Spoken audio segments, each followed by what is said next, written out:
Bien qu'il soit devenu il y a quelques années le monarque le plus ancien de l'histoire suédoise, Carlos Gustavo a été impliqué dans de nombreuses controverses au cours des décennies sur le trône, tout comme notre natif Juan. Carlos est du plus célèbre de ses infidélités présumées à la reine Silvia avec un chanteur renommé à un passé nazi ou son penchant pour les clubs de striptease. L'homme au sang bleu n'est jamais passé inaperçu.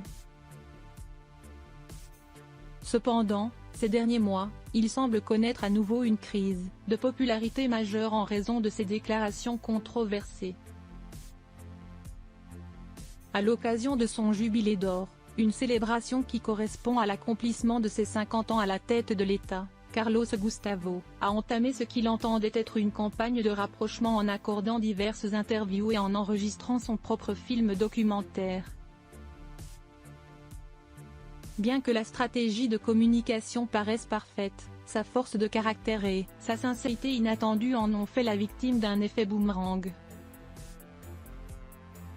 Il y a quelques heures, un média national avançait en exclusivité quelques minutes d'une des conversations du roi de Suède avec un journaliste. Il y révèle le secret de la durée de son mariage, et la population scandinave ne réagit pas positivement à l'aveu. Des salles de bain séparées, a calmement répondu le monarque lorsqu'on lui a demandé s'il donnerait des conseils pour vivre heureux après le mariage. C'est-à-dire si vous avez plusieurs salles de bain, bien sûr.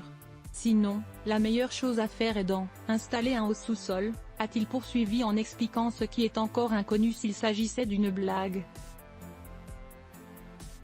Qu'il s'agisse d'une blague ou non, les réseaux sociaux ont une fois de plus mis en évidence le machisme existant au sein de la personnalité du monarque.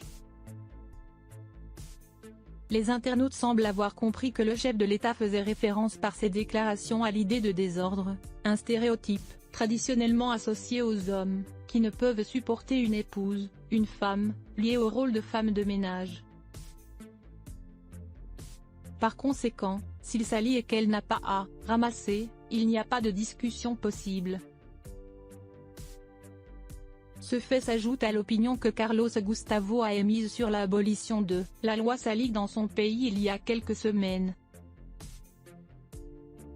C'était une erreur et une injustice.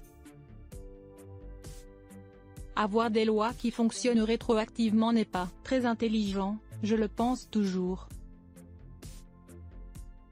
Mon fils, le prince Carlos Felipe, était déjà né et soudain il y a eu un changement qui l'a laissé sans rien. C'est assez étrange, a-t-il déclaré dans le documentaire de la télévision publique SVT. Les propos ont été entendus contre sa fille aînée, la princesse Victoria de Suède, qui a bénéficié de ce changement.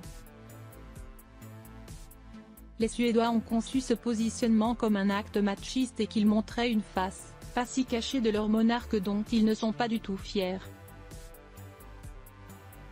Malgré le scandale, père et fille ont montré à travers de nombreux événements publics, comme une journée de ski ou leur présence à l'anniversaire de l'Opéra de Stockholm, une normalité absolue. Bien que Carlos Gustavo ait refusé d'abdiquer à plusieurs reprises, la popularité de Victoria n'a fait qu'augmenter. Les Scandinaves sont impatients de voir comment la seule femme sur le trône de la nouvelle génération régnant dans les maisons royales européennes, auxquelles appartiennent aussi Philippe de Bourbon et Guillaume de Hollande, commencera son règne.